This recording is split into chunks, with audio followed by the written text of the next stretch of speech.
Tarikat yang pertama Qadiriyah Rifaiyah. Qadiriyah itu saya mengambil daripada abah saya, yaitu Habib Hashim bin Tahir.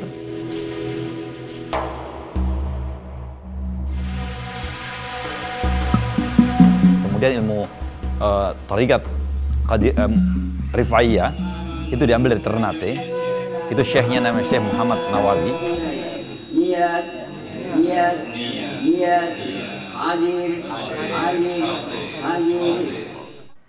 Kemudian yang ketiga itu adalah Tarikat Mustafawiyah, diambil dari Senegal. Syekhnya namanya Syekh Harun Ar-Rasyid atau dipanggil akrab Syekh Faye. Kemudian yang keempat adalah Tarikat Tajul Khalwatiyah Wassamaniyah. Ini gurunya syekhnya itu adalah Syekh Muhammad Iman. Itu dari Makassar. Nah, sedangkan ilmu hakikat itu secara utuh saya mengambil daripada abah saya. Itu sejak tahun 1977. Itu baiat pertama untuk ilmu hakikat dan ma'rifat. Nah, setelah itu saya berlayar pergi kemana-mana, bertemu dengan para guru-guru adalah untuk mengambil versi-versi yang baru gitu. Walaupun ilmunya yang dimaksud adalah tujuan yang sama, tapi versi yang saya dapatkan dari mereka semua itu ternyata versi tidak lengkap, tapi yang lengkap justru yang saya dapat daripada abah saya.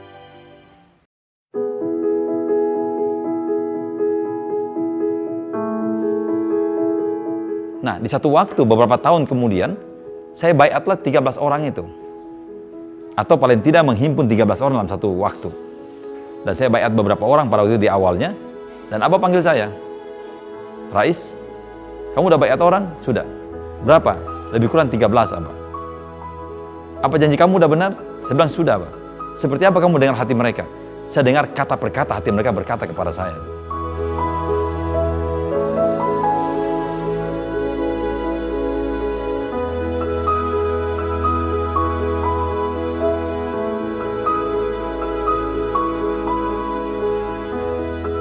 Memang 13 itu angka sangat keramat buat saya. Atau sebenarnya bukan buat saya, tapi buat seluruh manusia. Karena rukun sholat itu 13, rukun diri 13, kemudian sifat Allah itu 13. Tapi digenapkan dengan mahanya menjadi tambah 7, jadinya sifat 20. Jadi semua itu 13. 13 itu, satu itu adalah huruf alif, 3 adalah huruf sin. Jadi alif dan sin itu merupakan huruf awal Al-Quran adalah alif, huruf akhir Al-Quran adalah sin.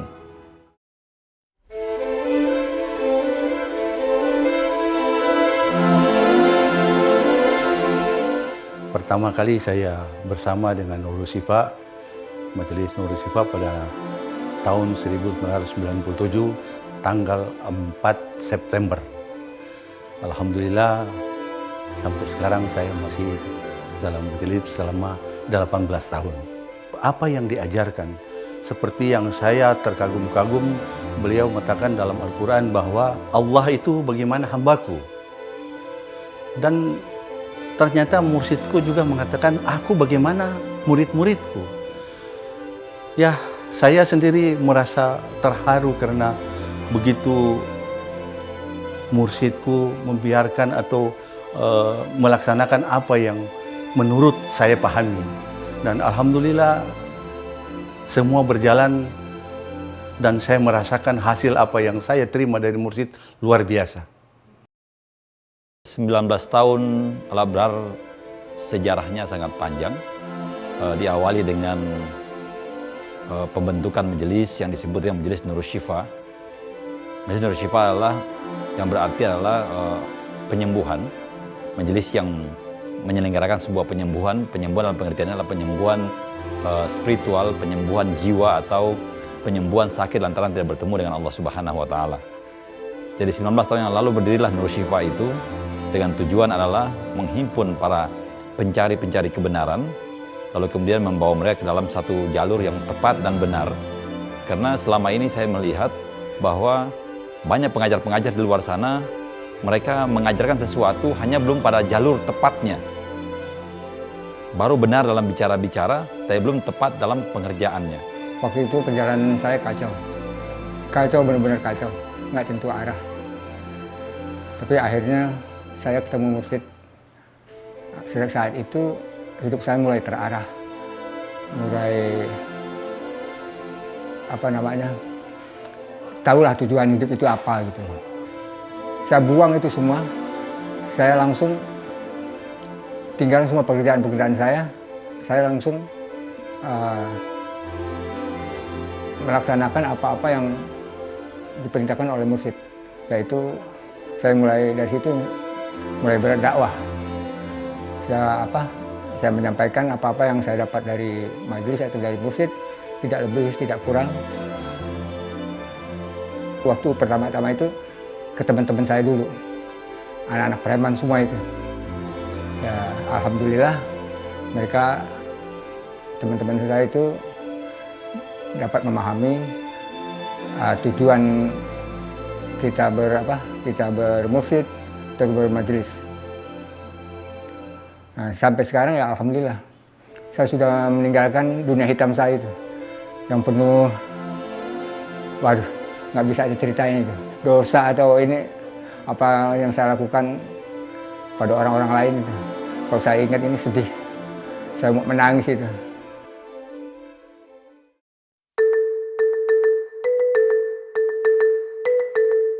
Nah, Majelis Al-Abrar ini lahir atau dia menjadi nama Al-Abrar itu pada waktu tahun 2007. Setelah saya melalui sebuah kontemplasi atau bertapa atau disebut khalwat selama 40 hari 40 malam di kota Rahamuna. Nah, di situ saya diperintahkan untuk menggantikan nama dari Majelis Nurul Syifa menjadi Majelis Al-Abrar. Al-Abrar artinya orang utusan yang mulia. Nah, saya majelis saya sendiri, saya mengajarkan satu pekerjaan kepada murid-murid, lalu mereka akan bisa mendapatkan sendiri. Jadi bukanlah suatu amalan atau satu zikir seperti banyak tarikat yang lain. Kami bertarikat hanya untuk membuat jiwa itu menjadi tenang. Kalau jiwa sudah tenang, baru dia bisa memikirkan tentang hakikat dan ma'rifat Allah. La maghluba illallah, la maghluba illallah, la maghluba illallah, la maghluba illallah, la maghluba illallah, la maghluba illallah.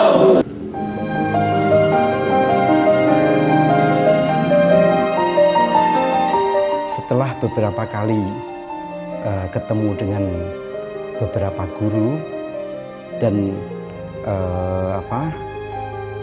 dengan kekeliruan itulah akhirnya pada titik tertentu dipertemukan oleh seorang kawan yang pada awalnya saya pun nggak percaya karena dasarnya ketemu dalam kekeliruan yang sama. Yang paling berkesan adalah beliau menguji tapi kami tidak merasa diuji. Contohnya Pak Muhid mau jatuh, misalnya gitu kan. Yang saya jaga itu kan bagaimana saya tidak jatuh terlalu dalam. Padahal yang dimaksud mungkin bukan itu. Jadi artinya itu kan sebetulnya itu kan warning. Itu kan bahasa yang sangat bercabang. Makanya saya berusaha kalau saya cabang 2 mungkin yang beliau maksud aja bercabang 5 atau 7. Yang saya belum menjangkau akan hal-hal semacam ini.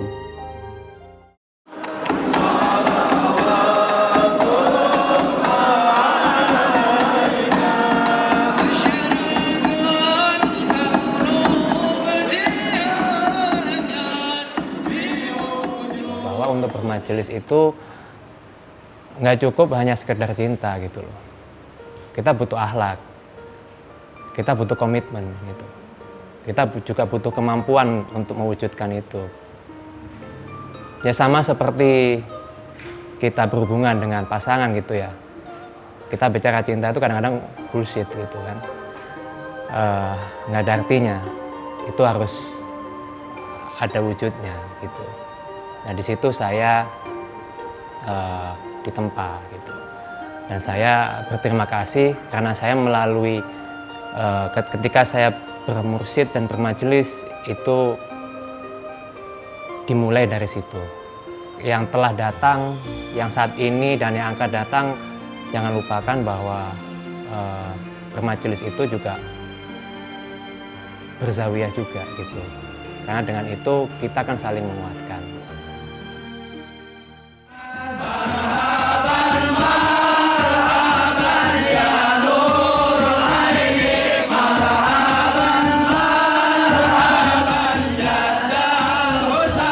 Memang betul, itu perjalanan 19 tahun luar biasa. Pasang surutnya ada. Dari sisi kegiatannya juga ada waktu yang tidak berjalan. Karena pada masa-masa sebelum pembentukan Zawiyah itu lebih bersifat manual banget. Saya berjalan secara pribadi, kemudian mengharapkan murid itu menanggapi setiap acara kegiatan itu secara positif, secara serius. Tapi saya tidak menemukan hal-hal yang cukup baik daripada tiap-tiap murid sebelum Zawiyah-Zawiyah ini dibentuk. Setelah Zawiyah-Zawiyah ini dibentuk, itu kelihatannya lebih baik, lebih semangat, dan lebih cekatan mereka. Nah, di dalam masa 19 tahun itu memang cukup rumit. Ada waktu di mana memang sangat curam banget itu jalannya. Sampai bahkan tidak ada kegiatan sama sekali. Sampai saya akan mati suri lah ini Majelis Al-Abrar setelah bernama Al-Abrar. Nah, kemudian saya berinisiatif untuk membentuk Zawiyah. Nah, dengan itu prosesnya bisa berjalan lebih baik.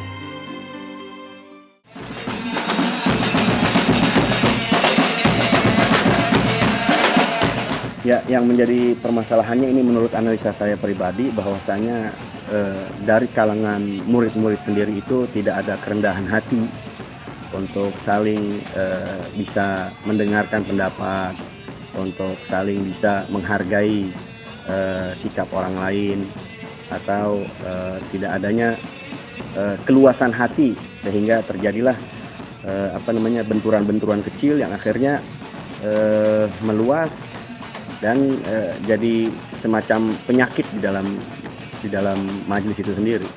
Waktu nggak akan mungkin berputar kembali ya, zaman juga nggak akan mungkin kembali ke masa lalu gitu. Jadi memang kita sekarang semua harus bergerak maju gitu ya kan. Tentu cara boleh berubah gitu kan, tapi isi konten gitu ya, itu pasti yang namanya majelis mulai dari zaman 1 sampai sekarang pasti akan sama. Tapi apakah mungkin caranya, teknologinya pasti akan mengalami perubahan gitu. Tapi sekompleks masyarakat yang seperti itu, kebutuhan, kerinduan terhadap yang namanya ajaran keluhuran gitu ya, terhadap nilai-nilai sederhana, terhadap bermajelis, itu pasti akan selalu ada gitu.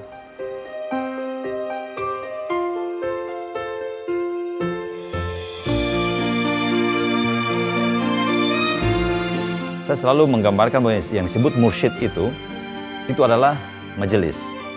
Mursyid itu adalah zawiyah. Mursyid itu adalah di mana tempat kegiatan majelis itu berlangsung. Nah, kalau kita seseorang murid tidak pernah datang kepada zawiyah atau majelis mursyid, itu lalu orang siapa lagi mau mengetahui bahwa di situ ada mursyid maupun zawiyah gitu. Jadi tiap-tiap murid harus mengetahui bahwa kedatangan dia ke setiap zawiyah atau kepada majelis mursyid itu adalah dia mendatangi mursyid. Dengan begitu hatinya menjadi tunduk, dengan begitu dia menjadi tawadu, menjadi baik akhlaknya. Ya, ini salah satu baju. Sebenarnya kalau baju atau pakaian dia berikan sama mursyid saya, 80% yang saya pakai tiap hari adalah baju mursyid saya. Jadi kalau orang menyatakan Pak Said bajunya bagus, alhamdulillah, berarti sudah memuji mursyid. Tetapi kalau ada yang bilang Pak Said bajunya jelek, ya hati-hati saya rasa.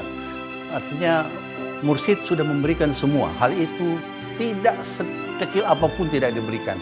Jadi menyangkut soal ketaatan, soal kesetiaan ataupun yang namanya seperti itu sudah diberikan kepada murid semua. Tinggal bagaimana masing-masing murid untuk memahami atau mengimplementasikan dalam perjalanan majelis. Saya mengadopsi semua apa yang saya terima dengan penuh rasa cinta. Itu yang ada dalam hati saya. Kalau saya sih menginginkan Al-Abrar ini ke depan semakin luas, ya. Semakin baik. Kalau dari pengalaman saya, di sini yang yang saya suka kebersamaan ini. Yang paling saya suka kebersamaan ini dalam bermajelis itu. Saya menambahkan sesuatu yang ada nilainya dan itu menjadi fenomenal, menjadi warisan buat saya dan keluarga saya, menjadi sesuatu yang dikenang. Karena kalau guru kan dengan ilmunya, karena kebetulan murid-murid jarang yang dari tukang kayu, jadi itulah yang melekat dari saya. Karena saya kalau kayu, ya saya.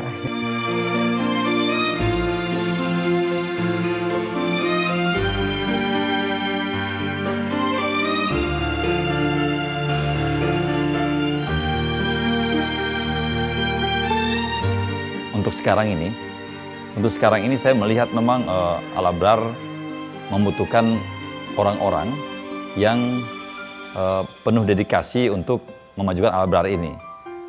Kalau orang-orang yang ada semasa antara Nurul Syifa dan Al-Abrar, semangat pada waktu itu, saya kira Al-Abrar tidak akan maju ke depan. Tapi setelah pembentukan zawiyah-zawiyah yang terjadi selama ini, itu saya berasumsi atau saya bersemangat bahwa akan luar biasa Al-Abrar ke depan. Apalagi dengan setelah reformasi majelis kemarin, saya melihat potensi itu sangat besar untuk kita cepat sekali bergerak. Makanya saya berpikir banyak tentang apa lagi saya harus bentuk untuk sebuah percepatan dalam pergerakan dakwah ini keluar. Bukan saja di Indonesia saya berpikir, tapi saya berpikir seluruh dunia. Bagaimana kita berkembang ke seluruh dunia dengan jalan apapun namanya, artinya jalan yang baik tentunya, kita bergerak dengan cepat gitu.